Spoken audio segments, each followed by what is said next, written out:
The sun was dipping behind the distant hills of Nazareth when Joseph tightened the last strap on the donkey's back. The evening air carried a soft chill, and the sky glowed with the final streaks of gold, and purple Mary stood quietly beside him, her hand gently resting on her belly, feeling the faint movement of the child who was nearly ready to be born. The Roman decree had arrived only days earlier. Every man must return to his ancestral town to be counted. For Joseph, that meant Bethlehem, city of David, nearly 130 kilometers away. Mary looked up at Joseph, offering a calm but tired smile. "We will make it," she whispered. There was no fear in her voice, only trust. Joseph helped her onto the donkey's back, and with a final glance at their small home, they began their long journey south. The road of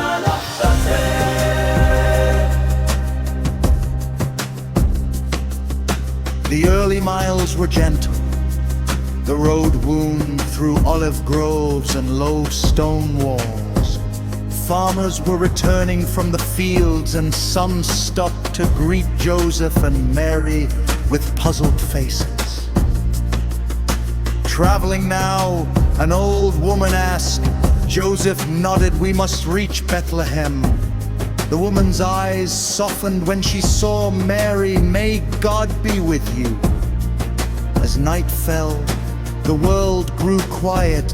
Only the steady rhythm of the donkey's hooves and the distant song of night birds filled the air. A thin moon rose, lighting their path. They paused under a cluster of fig trees. Joseph made a small fire, and Mary rested on a woven blanket. She winced slightly. Another tightening, another sign the time was close.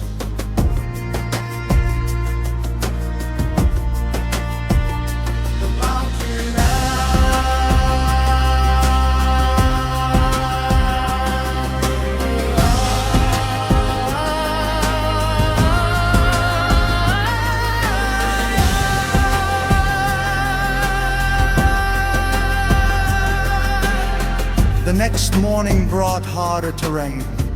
They climbed rocky hills that stretched endlessly. The air was thinner, the wind colder. Mary clung to the donkey's mane as the path narrowed above deep valleys.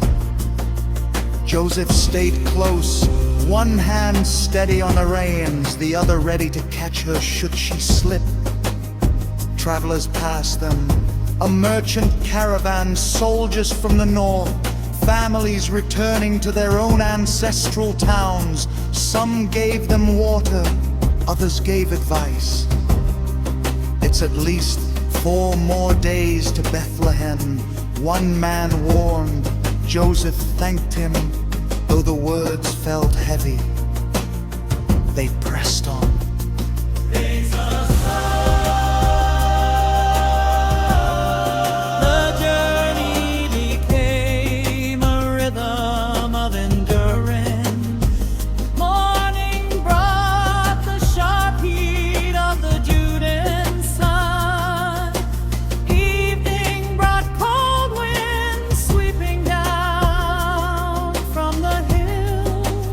Dust clung to their clothes, their hair, their faces. Mary's pains grew closer together. Joseph watched her with quiet worry. He prayed silently with every step. At one point they stopped by a shallow stream. Mary dipped her hands into the cool water, letting it run through her fingers. "This child," she said softly, "is eager to meet the world." Joseph knelt beside her, eyes gentle, We will reach Bethlehem. I will find a place for you, I promise. The last mile, the last mile. By the fourth day, the landscape changed. The hills grew steeper, the roads busier. Caravans crowded the pathways. Every innkeeper they passed spoke the same words. Bethlehem is full. Everyone is going there.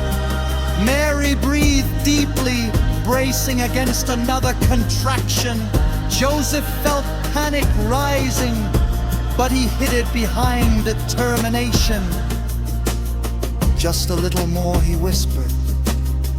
As sunset approached, they reached a ridge overlooking a valley glittering with lantern lights. There it was, Bethlehem, city of David, the destination of prophecy.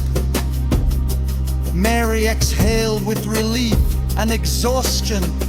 Joseph tightened his grip on the donkey's bridle and began the descent. Only hours remained before the greatest night in history.